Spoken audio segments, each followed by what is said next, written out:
Պարոն Ռուստամյան, նախ սկսենք երեք Նիկոլ Փաշինյան եւ վերջին շրջանում նաեւ իշխանության տեսակետներ այն մասին, Ռուսաստանից հնչող հայտարարությունների հետ կապված ԵԱՏՄ թե ԵՄ։ Իշխանությունն ասում է ընդդիմություններ ձեռքերը տաքացնում այդ թեմայի վրա եւ իրենք են թեման ուռճացնում, մեր հարաբերությունները շատ լավ են եւ նրանք, ովքեր խոսում են այդ հայ-ռուսական հարաբերություններում խնդիրների մասին, երեք խորհրդարանում ասում էր ինոագենտ են։ Փաշինյանն էր ասում։ Հիմա ի վերջո ով է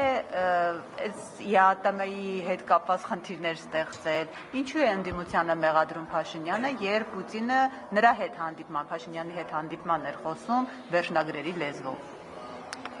Գիտեք, նորից ունենք մի տրամաբանություն, որը կարծում եմ այս անգամ դժվար թե աշխատի, հերթական անգամ փորձ է անում այս իշխանությունը իր աթոռը պահելու համար, մանևրել, այսպես ասած, երբ որ պետքա դառնում են արևմտամետ, երբ որ պետքա դառնում են խիստ ռուսամետ, բայց խնդիրը իրենց մնում են նույնը, այնպես անեն, որ բոլոր դաշտերում համարվեն իրենք ամենալավագույնը եւ բոլորի կողմից ընդունվածը։ Բայց անցած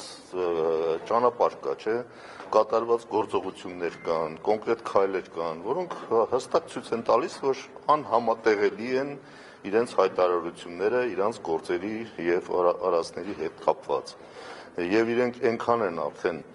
հեռացրել իրարից մեր, այսպես ասած, հարաբերությունների իմաստով վեկտորները դեպի Ռուսաստան եւ դեպի Արևմուտք, որ դժվար են կարողանալու տեղավորվել այդ իրարից հեռացած երկու կողմերում համապատասխանաբար լավագույն ֆավորիտը ճանաչվելու այդ միտումից։ Սա կարծում եմ, որ ակնհայտ է, իրանք 21 թվականին խաղարկեցին այն թեզը, որ իբր գալիս են պաշտպանելու Պուտինի ստորագրությունը, այսպես եթե պատկերավոր ասենք, կապված հայտնի նոյեմբերի 9-ի պայմանագրի հետ, որովհետև այդ ժամանակ այո մենք խոսում էինք այդ պայմանագրի մտահոգիչ լինելու մասին մեր հարաբերությունների իմաստով եւ նա դարձել էր պաշտպանը եւ սա ինչ որտեղ խաղաց, բայց հիմա տեսանք այդ նոյեմբերի 9-ից նախ ինչ թողեցին եւ հիմա խոսել, որ իրենք ամենառուսական քաղաքականությունը եւ ռուսական շահերը, այսպես ասած, պաշտպանող ռեժիմն են, դա եթե չասեմ ծիծաղ է առաջացնելու, ուղղակի ոչ ոք դրան չի հավատալու։ Ռուսաստանի հետ հարաբերությունները ամենաբարձր մակարդակի վրա են հիմա քայլերով։ Իր ասելով ամենաբարձր, եթե ինքը ամենաբարձր մակարդակը համարում Եվրոմիության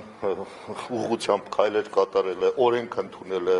բայց անհամատեղելիությունը անընդհատ իրեն ասում են, որ Եվրոմիությունը ԵԱՏՄ-ն անհամատեղելի է,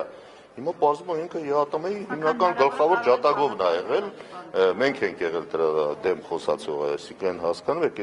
բոլոր հայտարարությունները դրա մասին հակառակն են ասել մինչև հիմա։ Մինչև հիմա համատեղել եք, ինչ է կխանգարի, էլի կհամատեղեն, քանի կարող են համատեղման քաղաքականությունը պետք է իրականացնել, այո, մենք են գլխից էլ ասել ենք, եւ քաղաքականությունը պետք է իրականացնել, ոչ թե կամ-կամի։ Իրանք մտել են կամ-կամի քաղաքականության մեջ, եւ սա միայն հայտարարություններով, խոսքերով լղոզել հնարավոր չի լինելու։